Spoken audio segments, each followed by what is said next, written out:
the expansion of BRICS with many important players from different continents, what does that mean for the new vigor, as the different presidents have put it in their speeches, and also new momentum in terms of global supply chains and also interactions among the BRICS economies?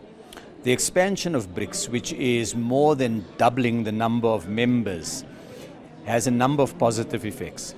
First, it enlarges the markets in BRICS, and that's very important. More than 400 million additional consumers come in. But it also brings new ideas, new raw materials and resources, and new technologies. And thirdly, it consolidates the idea that the voice of the global south is important, that we need a world that is fair, that every country has the right to its path of development, and that should be protected, and that we are able to achieve what we do by cooperating. BRICS is not an exclusive body. We don't only want to trade with each other or invest in each other. We want a system where the world trades with each other and the world invests in each other. And measures where we decouple from each other is not good for society, it's not good for the world. And so I think there is a new energy, a new vigor that comes with this additional membership. And bear in mind that there are many other countries that want to join BRICS.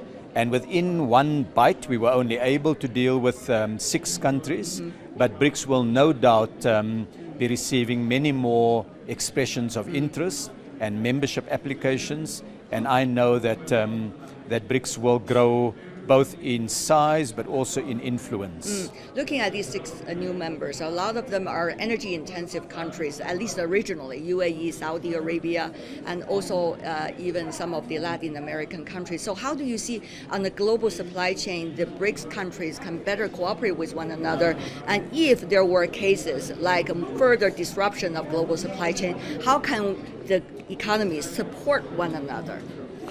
One of the advantages that BRICS brings to national economies is the close working relationship between BRICS ministers and heads of state. And it means then during periods of disruption, we can leverage off those relationships to unblock those disruptions, to ensure that there are stable, supply chains, and that where there are gaps, they are quickly addressed. Energy is one such area, but there's also a common commitment in BRICS to promote green energy. Indeed. To recognize that climate change is real, that climate change will cause devastation to the lives not of future generations only, but even of our generation. And that therefore we need to take the combined know-how and technologies and help to green the economies of the BRICS countries, BRICS plus countries, the 11 countries and more. China today is the world's biggest producer of green component that goes into wind and solar plants. And China is also the world's biggest producer of electric vehicles. And so those pioneering technologies that China has developed can find expression through the building of plants, factories here on the African continent and in other BRICS countries, where China takes that technology and makes it available. The Chinese business people will get a return on investment. The countries where they invest in will get more jobs, right, and an opportunity to deepen the supply chains. So energy is both about the traditional energy that has powered the 20th century, but it's also about the new power sources of the 21st century. Right. This time, Mr. Minister, as you have noticed, both sides, China and South Africa, has been focusing on not only infrastructure building, but also industrialization, as the African continent is embracing both from the first industrialization all the way to the 4th industrialization. So how would you expect this expansion and discussions among you and your counterparts, for example, be able to benefit and let African continent to embrace these industrializations at the same time, now has to go through every historical process? Yes. So I want to draw first the connection between infrastructure and industrialization. Indeed. Infrastructure lays the basis. You need rail lines, you need power supply and so on. But industrialization creates the market. If you don't have a growing and thriving market, you can't pay for your infrastructure. So you seek always just to have them as donations. We don't want the economic growth of Africa to be constrained because we rely on donations. We want a vibrant African economy that can pay for the infrastructure investment. And for that, you need industrialization. So what we're looking at now is using the mineral base of the African continent together with the technologies of BRICS countries. Those technologies can help to set up battery production plants. CATL from China is the world's biggest battery producer. They make batteries for cars, but also for power grid systems. And we've pointed them to the opportunities to come and set up an operation here on the African continent, build those batteries here too. Yes, of course, build them in China, but also build them in Africa. And so we will develop regional value chains between African countries that would enable all countries to benefit. I met today with the Zambian Minister of Trade, and Zambia has enormous resources of copper. Copper would be used in electric vehicles, they would be used in many different applications, and Zambia also wants to make sure that that copper is processed here on the African continent. So there's a win-win opportunity between China and South Africa, between BRICS and the African continent. And we can, at the moment, China has generated quite significant surpluses that has helped to power the Chinese economy. There's an opportunity for some of that capital surplus to be invested in commercially viable projects here on the African continent, which then gives a dividend flow that goes back to China and strengthens the standard of living of the Chinese people. Point out, Mr. Minister, the financing is a crucial issue right now. Of course, there's a lot of misconceptions going on in, for example, media reporting about the so-called African debt. So-called African debt, for example, to China. But we understand about 56% of ratio GDP for African nations only for the debt. That's much lower than many of the developed economies.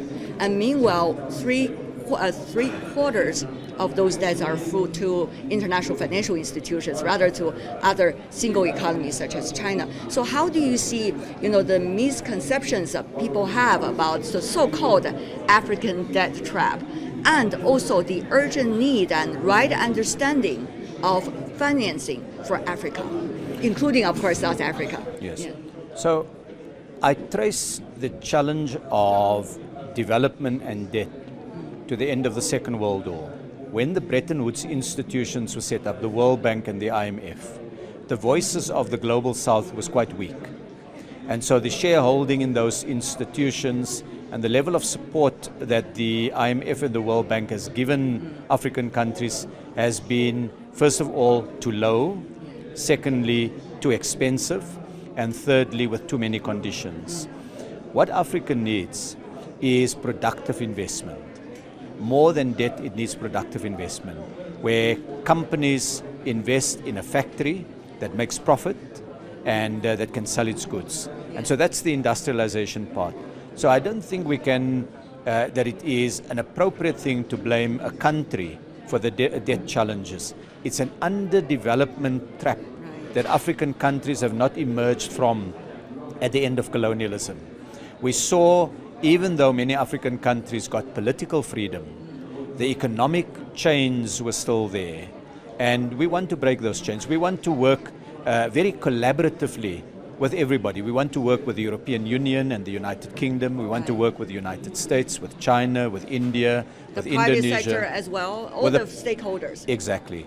This is about an open world, a world that says when people interact, when they travel, when they exchange ideas, when they study in each other's countries, when they invest, when they eat the kind of products. Having said that, though, there's another question about the Belt and Road Initiative. Yes. This is already 10th anniversary of that, and also it coincides with the 25th anniversary of China and South Africa diplomatic relations. Now, how do you see the depth and the sophistication the BRI has become, and how much of that has been contributed by emerging economies like South Africa and also later the African continent?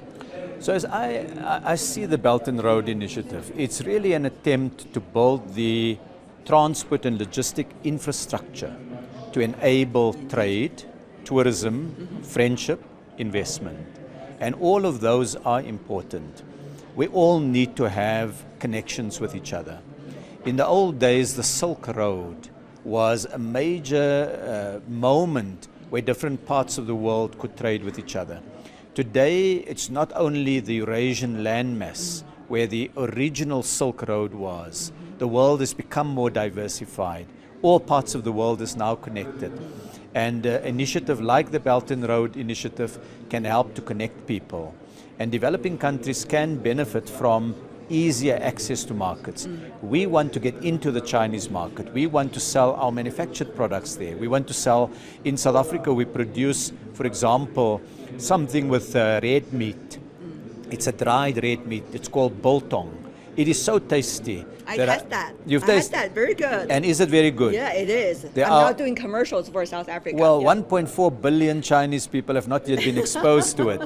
And see, this is the trade minister we are talking to. Yes, please. So, Belt and Road provides an infrastructure where we can trade with each other, we can travel, we can invest, and that is a good thing. And finally, before we go, very briefly a question, but I want to ask this question from the very beginning when I saw you, when you were organizing the business council meeting, when you were inviting on behalf of your president all the heads of state and the leaders from the emerging economy to speak.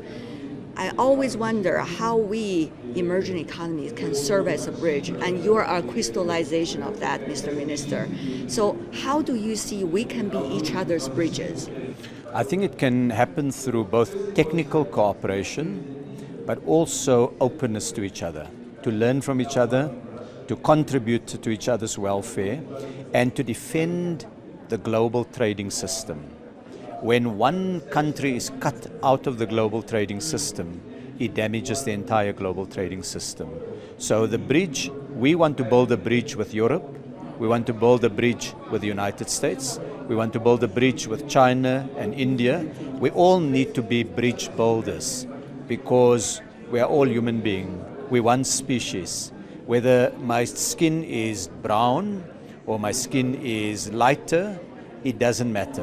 Underneath the skin, it's one common humanity.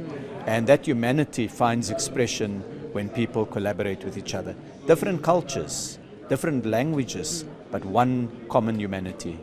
Thank you so much, Mr. Minister. I know you have an extremely busy schedule.